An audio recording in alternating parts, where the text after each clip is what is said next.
Hey tubers, it's me again, back with a brand new phone and 32 gigs of space.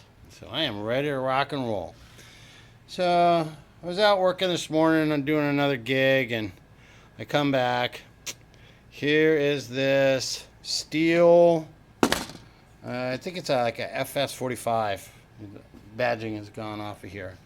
But it gives me an opportunity to share a little story that actually humbled me and cost me about $44. So here's the story. Not this particular one, but many moons ago, when I was starting out as just a young shade tree mechanic, somebody brought one of these in.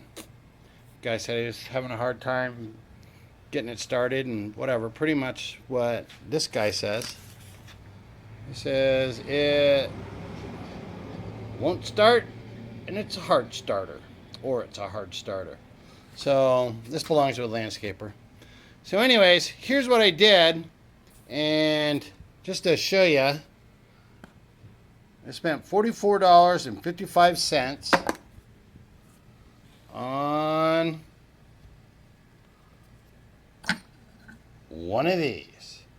And I held on to it only because I know that I'm going to end up using it again someday. But I totally misdiagnosed the hedger from a long time ago. And what had happened is, if you notice on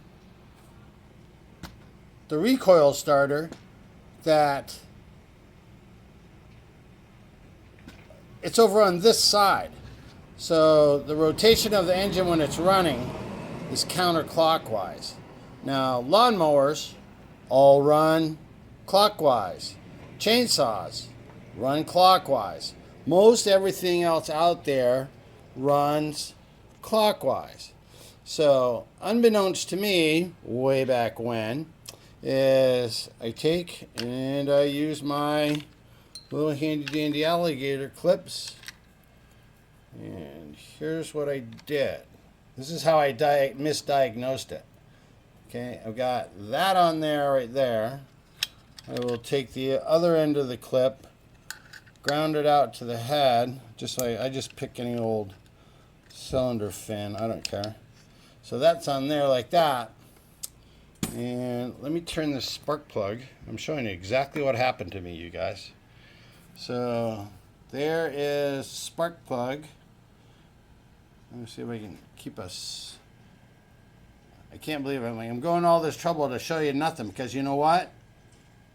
Nothing's going to happen here. I'm trying to get it just right. Okay, so anyways, I'm going to switch hands here. And then, so if I do normal rotation, hold on. Stay with me, guys. Stay with me. If I do normal rotation, see if we can't catch a spark in there. Maybe if I go like this and put that in the background. Come on, baby, focus. See the spark? Okay, now that's going in the proper direction. Now I'm going to reverse this and spin it the way that most conventional engines will go. And there's no spark. So therefore, I misdiagnosed the problem and told the guy that he needed a new coil. So I ordered up the coil. And when I put the new coil on and did the same thing, there was no spark.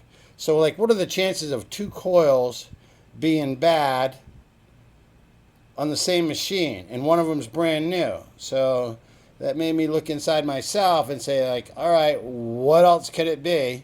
And in the process of trying to take and remove that nut right there, I think that's what I did. That's how I discovered the spark, and that I was spinning the engine wrong. So if you're working on a Stihl FS45 and you're trying to check the ignition the same way I do, I always just take and put a drill, never use an impact because you'll strip that nut. Yeah, this is like you'll misdiagnose and you'll think that you've got a coil problem, and it's not the coil. It's you, just like me. It was a pilot error. So anyways, this one's hard to start.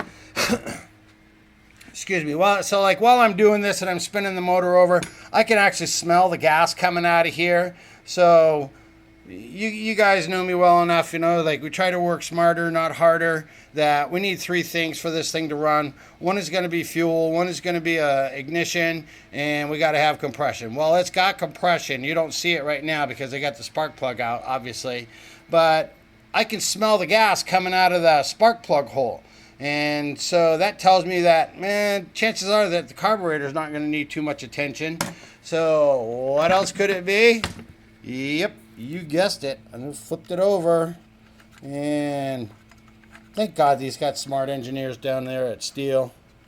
And here is the spark arrestor. And you know why you can't see anything through there?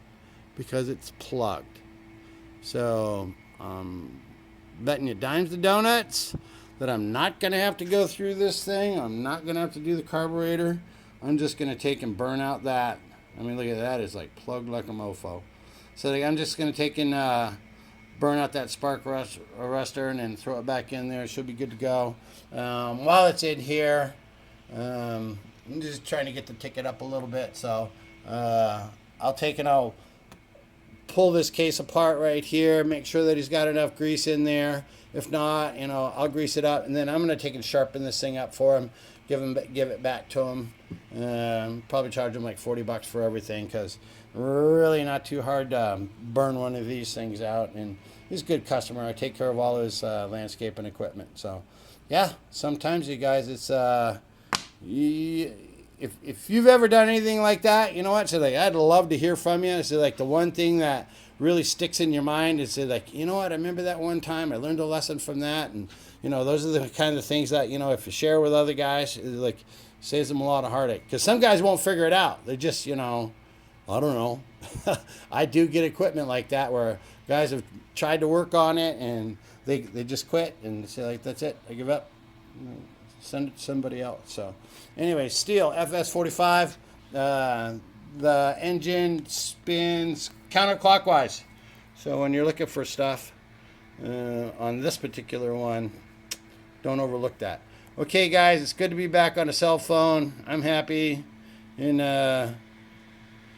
what are we, like 185 subscribers now. So thanks to everybody, and I'm going to try to keep these videos coming for you. I might even show you guys how I sharpen these, and show you how I do that too. But all right, we'll talk at you later. I'm out.